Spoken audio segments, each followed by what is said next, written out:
So I just want to bring you up to speed on our jail escapee and where we're at this point. So if you'll give me a brief moment.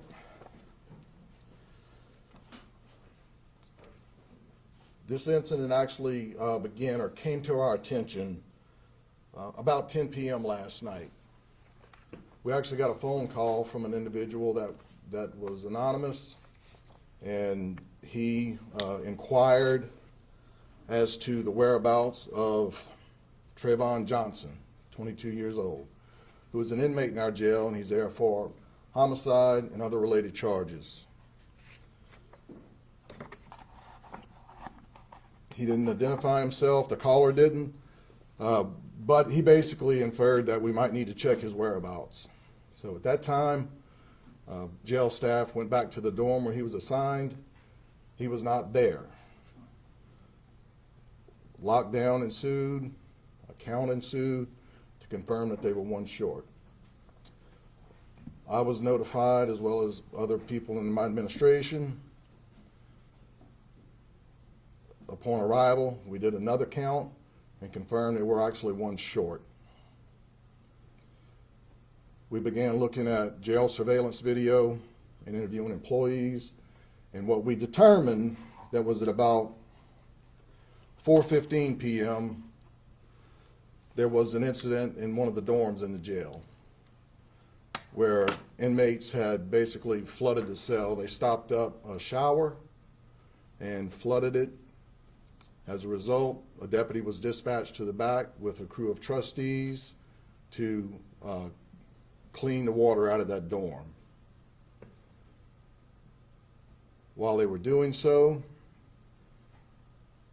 they opened the back door to the jail that leads into the yard. That's after they had pushed all the water out of the dorm into the hallway. They secured the dorm. They were going to the back to open the exterior door. Whether it was a miscommunication or lack thereof, the dorm was reopened for about a minute. When the individual, the deputy working the controls, opened the dorm and realized that the back door was open, she immediately closed that door. And the time that door was open to that inmate dorm was literally right at less than a minute. But it was enough time for an individual to get out. Two individuals, actually. The inmate, or the deputy that had control of the trustees, went to that exterior door to make sure it was shut, at which time he encountered an inmate named Trevon Wallace. That's Trevon Wallace, Trevon Wallace. He got him, he escorted him back to the cell. And that's where operationally the second opportunity was missed. They didn't do a count at that time. They knew they had at least one individual out the cell at about 4:20 p.m., 4:28 p.m. He secures him back in the cell. It was never reported up the chain of command. Another count was not done. At 6 p.m., about shift change, is when an official count was done by two employees, two other corrections deputies. Their accounting showed every inmate present. Upon us reviewing the video last night, we realized that that's not the case. We observed on video they did not do a proper count. And we have policies in place for this. We have procedures in place that dictate the amount of counts that we're supposed to do per day. So that's another opportunity missed.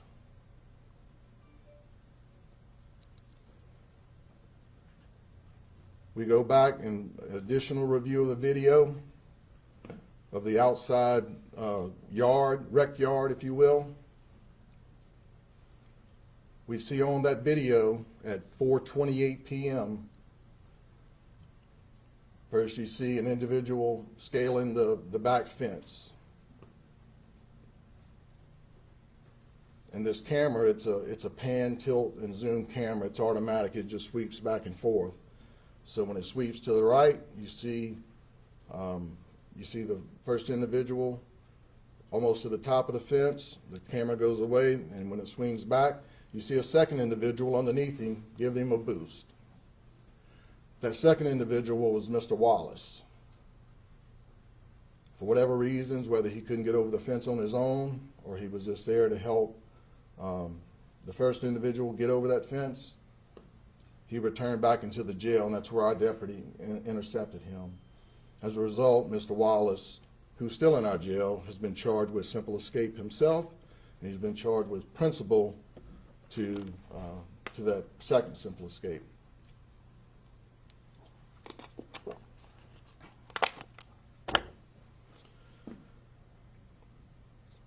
Within an hour's time frame of us learning about this incident at 10:30 or about 10:28 p.m., we notified surrounding law enforcement agencies.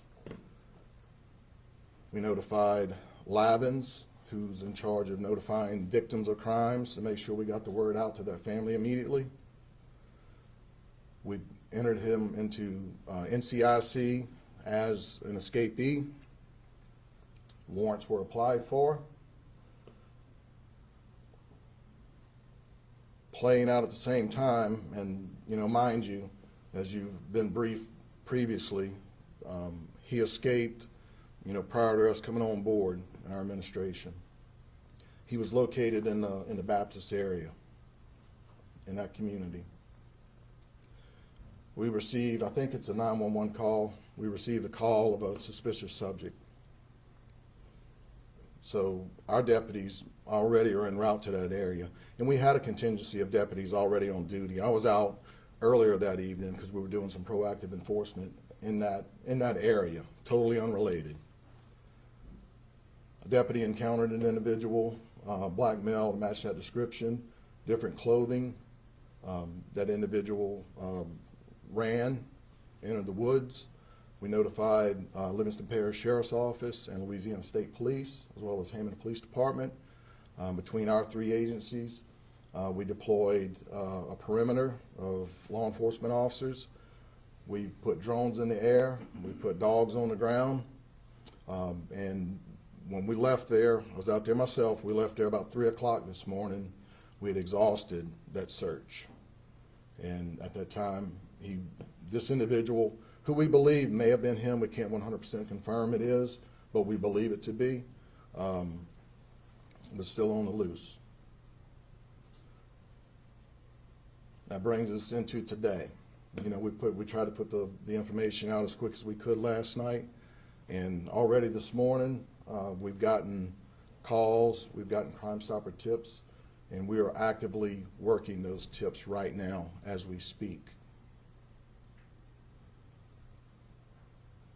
So my message to Mr. vonJohnson is that we will find you, and my best advice to you is to turn yourself in. I'd also like to take a minute to apologize to the victims that this individual is out on the street. I'm sheriff of this parish. I own this.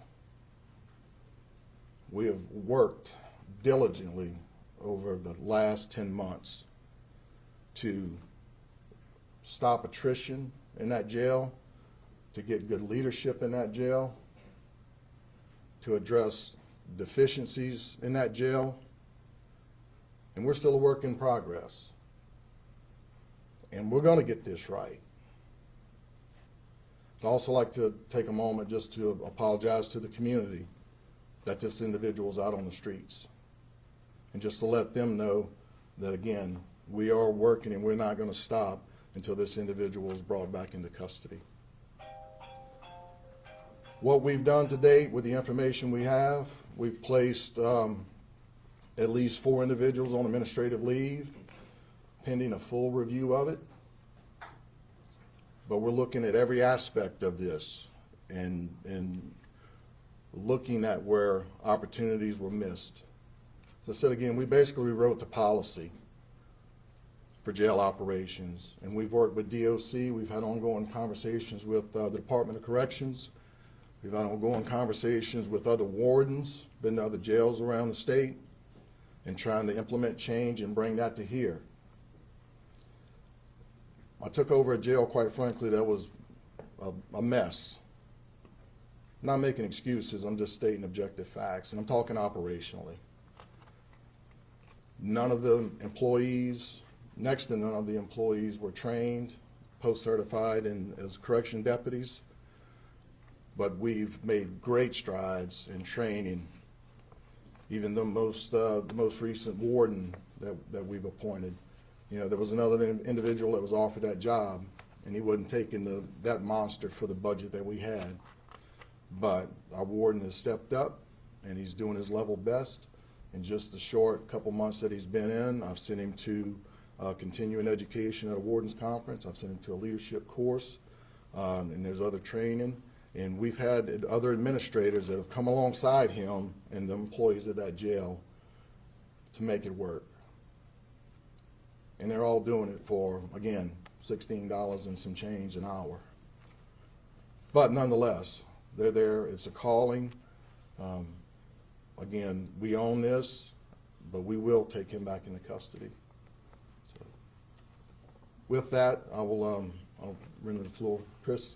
Is there any reason to believe that the clogging of that cell was part of a plan to lead to this escape?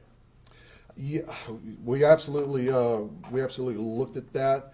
There's no indication. I think he took advantage of a vulnerable moment and seized it, because there's no way to know that that ultimately that back door, that exterior door would be open, and that interior door, you know, for lack of better words, it was a comedy of errors. And so, but that is an aspect that we've looked at and are looking at. It may be a possibility, but everything that we're seeing, this was just it was just an opportunistic moment. Yes, ma'am. Sheriff, how many deputies are on a shift at a time, and how many times are routine checks done a week? So we do at least, I think there are at least 4 counts per shift. And the number of deputies on shift in the jail, corrections deputies, is it 12? What do we? Yeah, about a dozen deputies. So in each dorm, there's multiple dorms, and you have a pod that a deputy sits in, and you have rovers.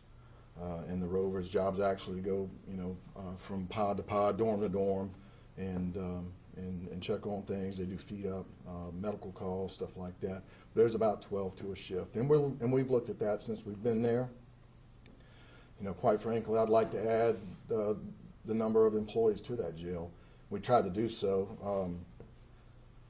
You know, that was my intention with one of the intentions with the recent sales tax initiative that we put on the ballot, was to hire additional employees. You know, that jail's the same size that it was when it was built, you know, 30 plus years ago, and it has the same number of beds in it.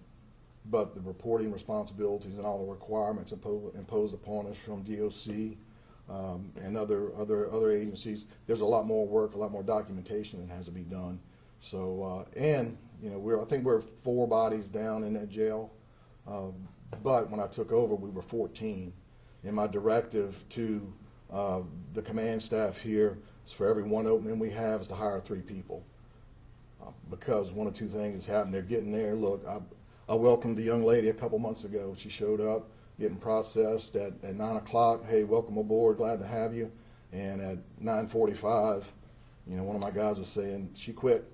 She walked in that jail and left, you know. But we'll continue to move forward, and we'll continue to you know, do the best we can with the resources at hand. So, yes, ma'am. Sheriff, given Johnson's history of escape, why was he housed here after he escaped the first time? Wouldn't it make sense to put him somewhere where he wasn't familiar? Sure, and you know, we looked at that and we addressed it. What we tried to do, and there were requests that were made to get him moved to other locations. You know, yeah, there are wards of DOC, but ultimately, and we do it as well, whenever someone requests to bring someone in a entire jail, they look at two things. They look at their medical history and they look at their conduct record, their behavior. And basically, look, they're all problem children. Some are worse than others. And, you know, that's, for lack of better words, why we're stuck with him and others as well. So how can you ensure that he won't escape for a third time when he is caught? I believe you will catch him. But No, absolutely. You know, we will catch him. And we're, you know, currently assessing the situation at this time. I pointed out, you know, those missed opportunities. You know, so we have some training stuff that we need to address. We have some discipline stuff that we need to address, and we will continue to, you know, to do so. You know, already prior to this, we brought on a compliance officer, and that compliance officer, their sole purpose in life is to make sure that counts are done. Doors are locked that need to be locked, and procedures are followed. We hired an individual a couple months ago. Yeah, big surprise, they left.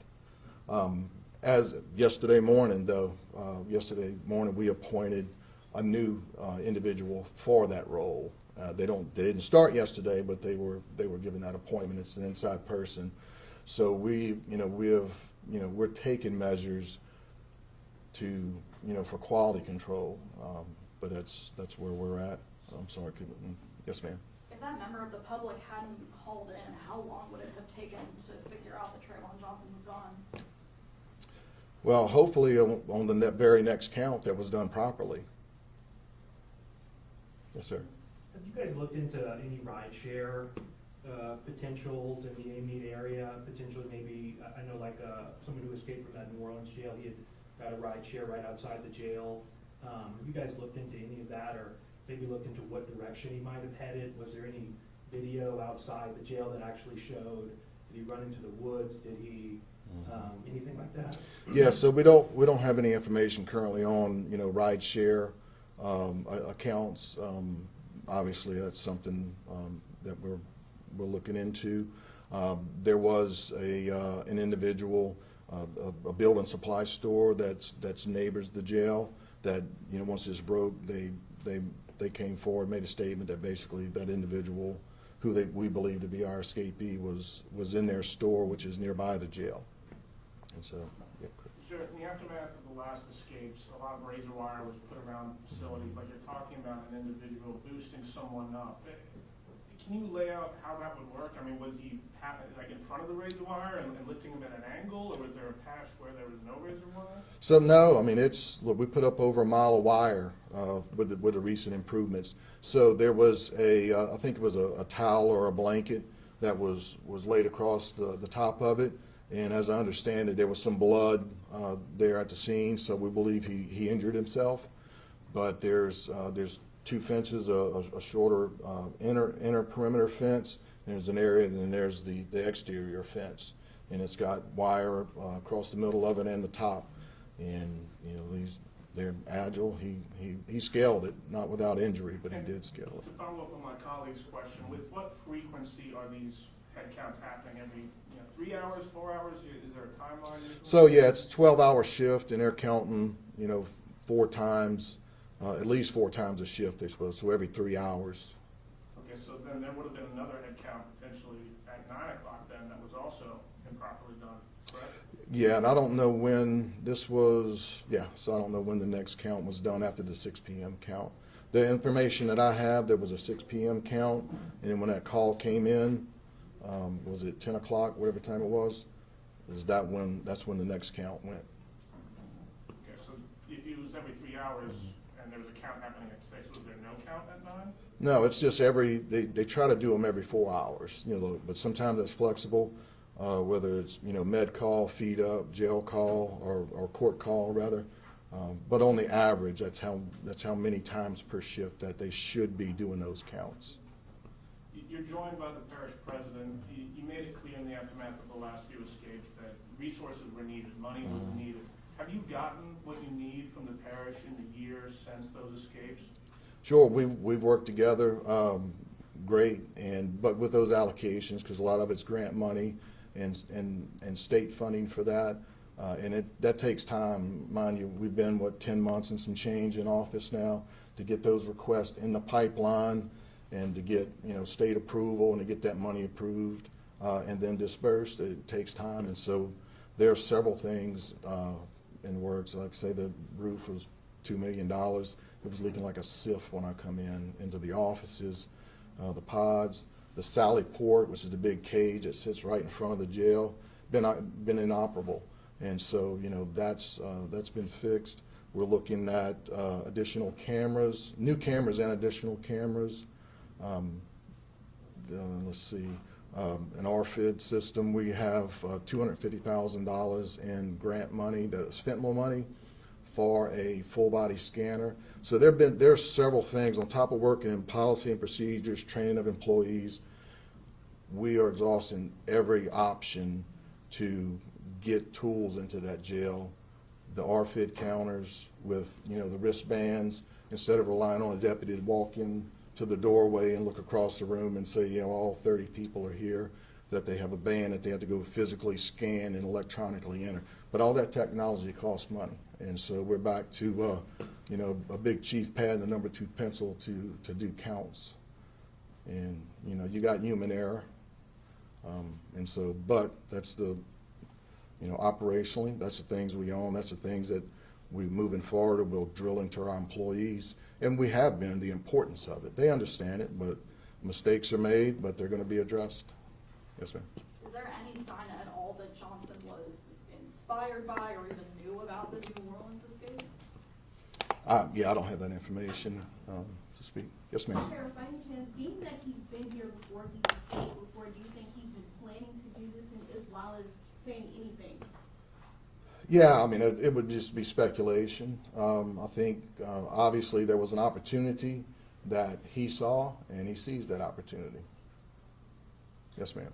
Sheriff, given that Johnson made his escape at 4:30, there should have been a head count once staff saw an inmate outside, but there wasn't. Then come back at 6 o'clock, there should have been a head count. There was a head count, however, it wasn't accurate. Then come back at 9, there should have been a head count. There wasn't. We know that Cyprian, he was gone 10 days before right. anyone ever knew he was missing. So I say all of that to say this.